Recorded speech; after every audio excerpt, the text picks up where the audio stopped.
Sekuphenduke insakavukela ukuthi minyaka yonke kube neziteleka ezehlukene ezithinta indaba yokuxhaswa yisikhwama iNational Student Financial Aid Scheme. Akugcini ngezoxhaso kodwa nendaba yezindawo zokuhlala izitshudeni iyinkinga. In previous years, attempts to stop NSFAS-funded students from registering led to violent protests. Now, in light of this, Higher Education Minister Dr. Nzimande has instructed institutions to admit National Student Financial Aid Scheme students with outstanding fees as they prepare for the 2024 academic year.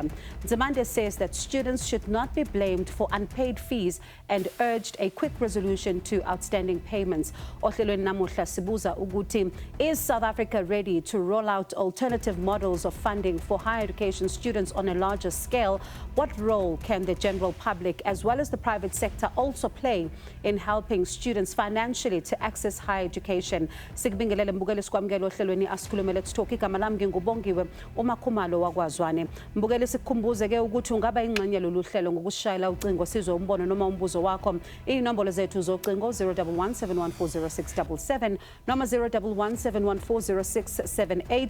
Kanti ungabuye futhi usithole amakhasi nethu okuxhumana ku-X @SABC Izindaba kanye na ku-Facebook ikhasi lethu SABC Izindaba. Ukuze kube lula ke mbukeli sicela uqale ngo#Asikhulume #SABC News bese ke ubhala umbuzo noma umbono wakho. Asikhulume.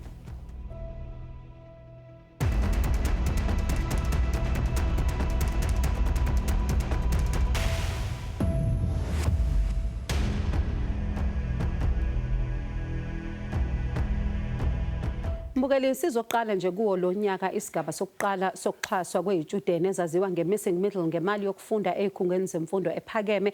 I-missing middle mbukeli yilezo izitshudeni ebezingakwazi ukuthola uxhaso lokufunda isikhwama esilekelela abafundi iNational Student Financial Aid Scheme ngenxa yokuthi abazali babo bahola imali engaphezulu kuka-350,000 wamarandi ngonyaka. Ungqongqoshe wemfundo ephakeme, isayensi kanye namakhono uDkt. Nzimande uveze ukuthi ngokolwazi abanalo 11% izitshudeni ezingena ngaphansi kohlelo lwe-missing middle. While the model to fund the missing middle is being welcomed by many, some students are still faced with difficulties and are blocked from registering for the current academic year. Intatheli yethu ku-Asikhulume uNandindlazi Mnyani uhlanganise lo mbiko ke siwuthamela. Kube neziteleka zezitshudeni ezikhungweni ezihlukene eminyakeni edlule. Ezinye zazo kwacekelwa phansi kwashiswa nengqalasizinda. Izitshudeni zazikhononda ngohlelo lokukhokhwa kwemali yoxhaso nangezindawo zokuhlala nokuphucwa koxhaso koza kwabo. Kulo nyaka izitshudeni zisakhala ngokungaxhaswa ngokwanele uhlelo lwe-NSFAS. They haven't been able to register ngoba if it's blocked as they owe a lot of fees and they can only register only if they pay 50% of their fees. Others were defunded in the middle of the academic year and they had to go to babuyele emakhaya. Students, their fees even by NSFAS was not paid last year, and now they can't register. They are told to pay back, rather to pay upfront with their outstanding. Some of their outstanding, for instance, if it can go up to 60,000. These are NSFAS students who are poor. Ngaphezu kwalezi zinkinga ezikhona, iNSFAS isizoxhasa nezitshudeni ezaziwa nge-missing middle ngemali yokufunda ezikhungweni zemfundo ephakeme. Nokungokuqala soloku lesi sikhwama sasungulwa. Le missing middle umuntu ongakwazi ukubhatalela urhulumente abazali bakhe abakwazi umbhatalela, so which means usesiphakathini akho umuntu akwazi umncedisa. Thetha ukuthi abafundi abakwazi ukuya esikolweni. So sahlala siyamkela nanini na amanyathelo apho enza ukuba abantwana be-working class bakwazi ukuya esikolweni. Nakuba izinkinga zokuxhaswa kwabafundi ziya ngokwanda, abafundi banezixazululo abangazinikeza. Mina ngithi nje ngicela babuyele kule system yabo yama-institutions because it worked. Like when imali went to our institutions, ama-institutions ebekwazi nokuthi na besiboleka imali bese u-NSFAS masubanika imali yabo bese bayayikhokhela. Into abangayenza ku-NSFAS ukuthi nje bona bayenze bavula ama-applications early baphinde bawavale early khona ama-student azokwazi ukuregister early because manje ama-students afuna ukuregister but upload. Ifana nokuphela kwekiwa ukutya kukhona. Kuye kungabi mnandi kube ikiwa iphelile kodwa ithetha ukuthi ukutya kukho. So nezingxaki ze-competency ne-corruption e-NSFAS zifana nokuphela kwekiwa, but not to say u-NSFAS in its entirety wohlulekile.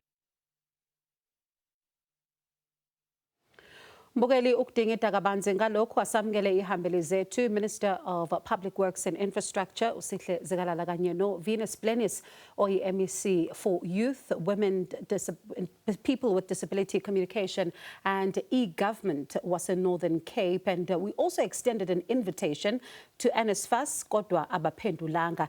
Nginamukele nobabili, thank you so much for joining us here on the program. Let me start with you, Minister. One of the things SABC ibone ukuthi izingane eziningi ngalesi sikhathi ziyazihluleka ukuthi zikwazi ukuthi zingene into institutions of higher learning. Uma ubheka izingane lokhu kuba nomthelela omkhulu ukuthi zingakwazi ukungena esikoleni. Your department in fact isingenelile sesibonile iminyaka ihamba. Ake sikhulume ngalokho ukuthi this bursary scheme enayisungula nayiqala kanjani?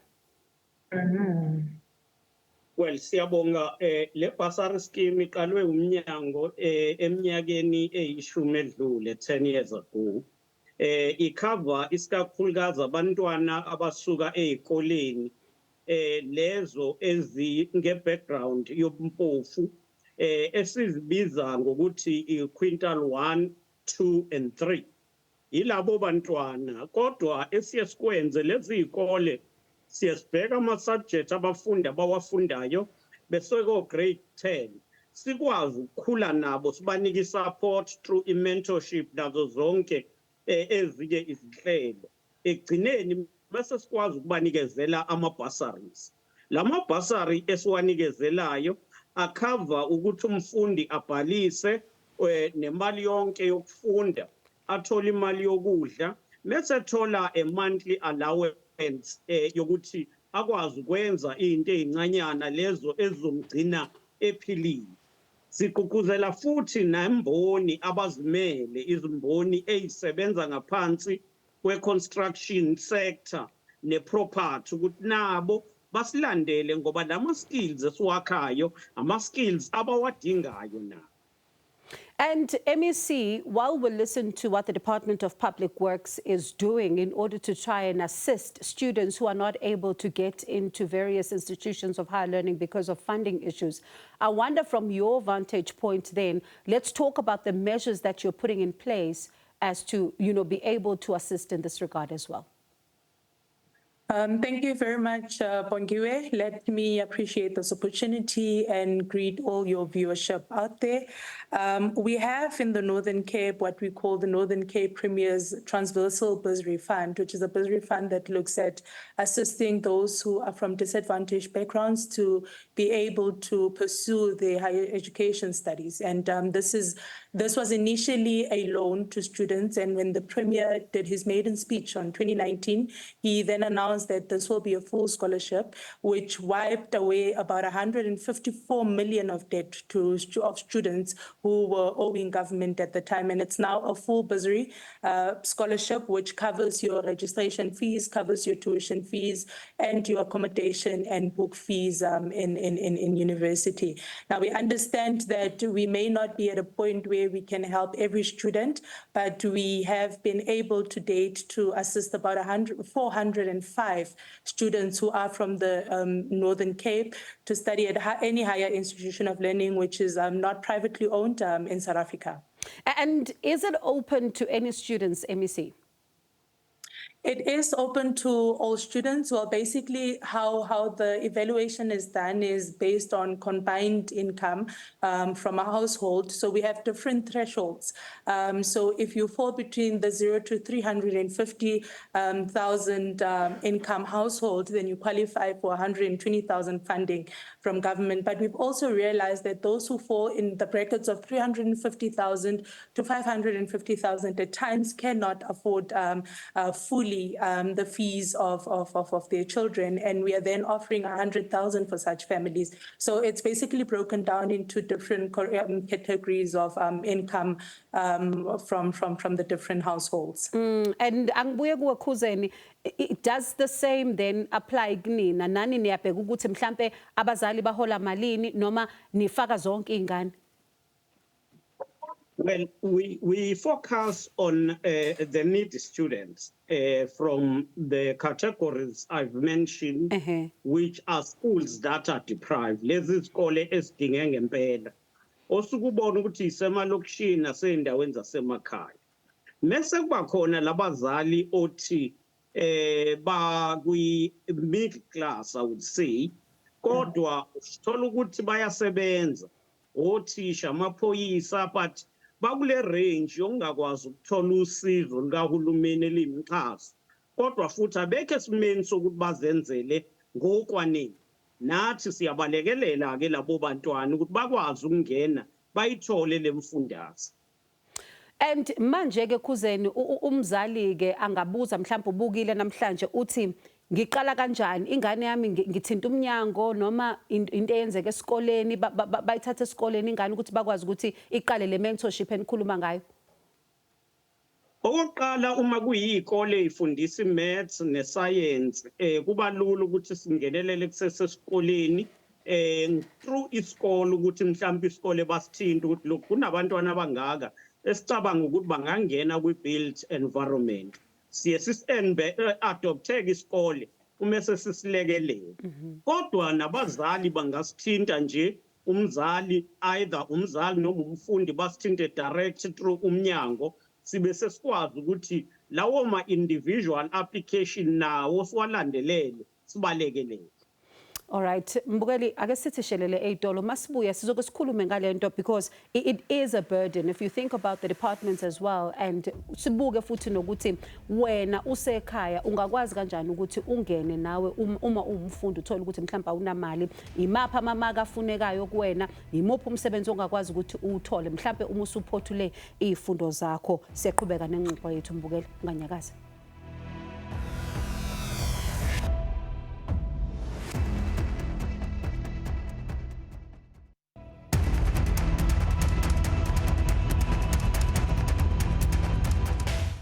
Mbukeli, siphinde sikwamukele ohlelweni. Ngaphambi kokuthi siqhubeke nehambeli zethu, ake sibheke ukuthi nithini emakhasini ethu okuxhumana. Ake sibheke la ku Facebook, uXolani Themba ukhuluma ngohlelo lwe-NSFAS uthi alusebenzi alibasizi ngoba luyamangalisa. Ngiyacabanga ubufuna ukusho kanjalo, lungakuxhasi noma uphasa kahle. Usibo uthi yebo liyasebenza, ngiyavuma, kodwa uma se iqedile ukufunda ngalo ungasawutholi umsebenzi, imali yakho iba ne-interest nyaka nonyaka. Ubawinile uthi alisasebenzi kahle, owami umntwana wafunda ngawo kuthe ngonyaka wokugcina wangakhokha u-NSFAS waphasa wagraduate but idiploma yakhe ibanjiwe. Mbukeli, sikhumbuze ke ukuthi sike sawucela u-NSFAS ukuthi usivakashele ube nathi la ohlelweni, kodwa abakaze basiphendule njengoba nichaza nje nani ukuthi niney'nkinga ey'ngakanani, kodwa sisaqhubeka ney'hambeli zethu. MEC, let me come to you because one of the things that is being raised by these young people is that for them it is, you know, sometimes NSFAS is not working. In other times they find themselves struggling to be able to, you know, get their qualifications because they do owe NSFAS. In other instances, they're saying that they find themselves when you can't pay back the money because you're not getting a job after you've completed, then you're sitting with interest in order for you to pay back. I wonder what is the government in your province trying to do then to be able to also assist in this particular regard, because I know you can't help everyone with the bursary scheme, but there are students who are like this as well. No, totally. I agree with you. And for one, let's first engage on the unemployment issue, being a graduate and being unemployed. We've taken a stance in the province that we are to engage private sector because really the problem of employment we can't resolve alone as government. So we are in a process of engaging private sector, and that's why we actually fund those learners who have the background of STEM subject, but also arts and marketing, because that's in line with the skills that are required in our province. So we are in engagements with private sector in the province to see what best measures we can put in place to ensure that after these students assignments are done at school, there is employment for them. And for us in the province, our bursary, like I said, it's a full bursary. It's a full scholarship. You don't have to pay us back at the end of the day. And this is really to address these problems of students having to come out of university, and there's a whole lot of debt that's facing you that you need to now start focusing on paying back. But also what we did, because we understand us alone cannot resolve this problem, we've gone out to engage different stakeholders in terms of how best they can assist us in funding the students from the Northern Cape. Just last year in December, we held our inaugural Premier's Golf Day, which invited different private sectors in and outside the province, but predominantly those who have business interests in the province of the Northern Cape, to see how best they can assist us in growing this Premier's bursary fund. But we've also had engagements. We had an opportunity of going to Vietnam last year and looking at the developments that are coming to the province. We've also had engagements with that maritime university in Vietnam to offer us scholarships to the young people in the province. There's 5 that they've selected who were actually leaving the province yesterday to pursue their studies in marine engineering, and the scholarship is fully funded by the Vietnam government. We have the Cuban scholarship, which I think it's well known across the country, which takes students from the Northern Cape province every year. We've had engagements with Merisita, which invested about 210 million in the province. And out of that 210 million, there's different skills programs that young people will be taking up in this month of February. But also there's bursaries for young people who are interested in manufacturing and engineering fields, about 100 of those bursaries which we advertised last year. So we understand that this is a problem that we cannot resolve alone as the Northern Cape provincial government, and we are going out to look for partnership and so that we can take more and more young people from the province to higher institutions of learning. Khuzeni mangize kuwena ngoba lento ekhulunywa yilabantu abasha bakhuluma ngokuthi abanye babo baphothulile izifundo zabo kodwa abawuthola umsebenzi, and I do understand that i-department yenu in a program ebiza i-young professional program leyo iyazama nayo ukuthi size senisize bangaki and ndithatha kubo bodwa laba na enibasizayo ukuthi nibafake mhlambe emsebenzini nikwazi ukuthi nibasize. Asithathi kulaba kuphela esibafundisayo, kodwa sithatha abantwana bonke nje abafunde emkhakheni enokwenza nokwakha nokubhekelela amabhilidi iproperty. Okusho ukuthi sibheka kakhulu abafundi abafunde o-civil, structural, transport, electrical and mechanical engineering. Sithathe abafunda benze project management, sithatha quantity surveyor nakho konke lokho. Uma sibheka sithatha ngokuthi thina sifundisa abangaki sibafake eminyangweni, bese sithatha nabavela ngaphandle sibafake eminyangweni, kodwa bese abanye sibaregister ngoba phela sisebenza nama-councils okuyiwona register abafundi ukuze bakwazi ukuqualifya ngokuphelele. Sibafake kwindawo ezihlukahlukene ukuthi at the same time befunda ukuze baqualifye ngokuphelele. Mase bengena abanye ke basale sebethathwa yilezo mboni baqasheke kuzo.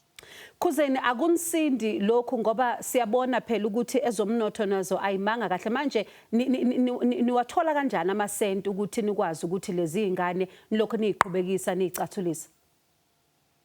Sizama ubheka khona ngaphakathi kwibudget yethu yokuqeqesha ukuthi sonke imali sinikezele kubafundi. Uma nje le budget yethu sikwazi ukuxhasa umfundi ngebasari kwa170,000 okusho ukuthi musuyibheki ya ku200 million kubafundi esibaxhasayo bebonke. Kulonyaka sixhase abali100 abazongena nje kule basari. Niyafisa ukuthi mhlambe nikhulise le number nikwazi ukuthi nani nibe nabaningi abanye nibaxhasayo mhlambe? Sinaso isifiso uma kuyangathi ngabe sixhasa abaningi ngoba siyazi ukuthi imboni idinga abaningi. Mangithi imboni ngisho i-industry le yezokwakha ne property idinga abaningi abazosebenza. So kumele siqinisekise ukuthi siqeqesha abaningi. kepha ngenxa ye-allocation asikwazi ukuthi singathatha sivuleleke siba naleyo limit esiyibekayo. Kodwa ngokubangisana ne-private sector siyakwazi ukuqinisa ukuthi kuxhaseke abanye abantwana.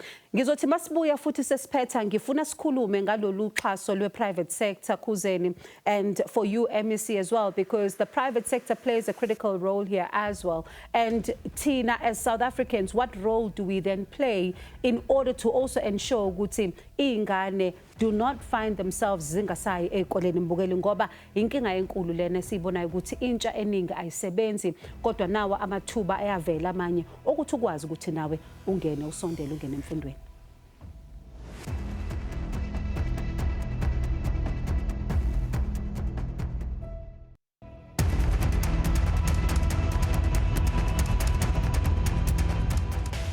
Mbukeli sesiphetha ake sibheke isombululo ukuthi what can be done to ensure that students are not left behind with regards to accessing higher education. Let me start with you, MEC, just to answer that very question. How critical is it that you get as much support from the private sector, the public at large, in order to ensure that we leave no one behind? Thank you very much. You would know that for us as the Northern Cape province, we are a predominantly mining province. And I must say we've had great assistance from the different mining houses in the province and the different trusts that they fund in the province, not just in terms of taking students to school as well, because there's also different funding opportunities that they provide as the different mines and the different trusts in the province, but also in terms of equipping the high schools, especially the technical high schools in the province. So it is quite important that we are able to hold hands so that we can have maximum impact at the end of the day. We also have our partners like your Telkom, your MTN and your Vodacom, which do business with the state, and they also have funding opportunities that are available for different students, predominantly from the province, to ensure that they also have access to higher education. And for you, Minister, asikhulume ngalokho, because to grow isikhwama sakho, you do need a lot of support. Njengoba usho na ukuthi i-private sector iyayidlala indima yayo. Kodwa asibuka abanye abangaqhamuka mhlambe bake bathi bakusize ukuthi nawe ukwazi ukuthi mhlambe you reach even more than 1,000 students per year. Yes, singafisa kakhulu, siyafuna ukubonga kodwa nakhona kwi-private sector sikholwa ukuthi akubona bonke abaparticipate-ayo and bangasilekelela bonke uma ngaba khona i-coordination sikwazi ukuqinisekisa ukuthi sonke sifaka isandla, ngoba ukufundisa umntwana uku-investa kwi-future yezwe lethu. Nathi sinalo uhlelo lokuqhubeka sisebenzisane namazwe angaphandle la sikwazi ukuthumela khona abantwana ukuthi bathola ama-scholarships bayofunda ngaphandle. Amazwe afana no-Cuba, wo-China, i-India adlala elikhulu iqhaza ekutheni bakwazi ukuqeqesha abantwana. Lama-scholarship ayasilekelela kakhulu ngoba wona ayongeza, ngoba uthola ukuthi ama-scholarship are-based ekutheni mhlawumbe umuntu useyokwenza i-masters noma i-PhD, lokhu futhi esikudinga kakhulu. Siyabonga kakhulu kini nobabili, muhle umsebenzi. Njengoba nichaza nje, ngiyathemba ukuthi nababukeli namhlanje bayabona ukuthi not all is lost. There is a lot that can still be done. Bangaya esikoleni, ikhona indaba yokuthi bangakwazi nabo ukuthi bathole usizo. Sibonge nokuthi nathi nisicathulise ukuthi sikwazi ukusiza ababukeli bazi ukuthi kuhamba kanjani. MEC, thank you so much, because this has been helpful also for the viewers as well who are watching, to say this is how you can be able to get access. And these are some of the programs that are there. Khuzeni nginibonge kakhulu wena no MEC, sibonge sinqonqoze mbukeli ngokuthi nawe uhlanganyele kanye nathi nezihambeli zethu, Minister of Public Works and Infrastructure Sihle Zikalala kanye no Venus Blenis oyi MEC for Youth, Women, People Living with Disabilities, Communication and E-Government in Northern Cape. Asethembe mbukeli ukuthi ingxoxo izoqhubeka emakhasini ethu okuxhumana. Ubongiwe uMakhumalo waKwaZwane nethimba le Asikhulume sithi kuze kube ngokuzayo.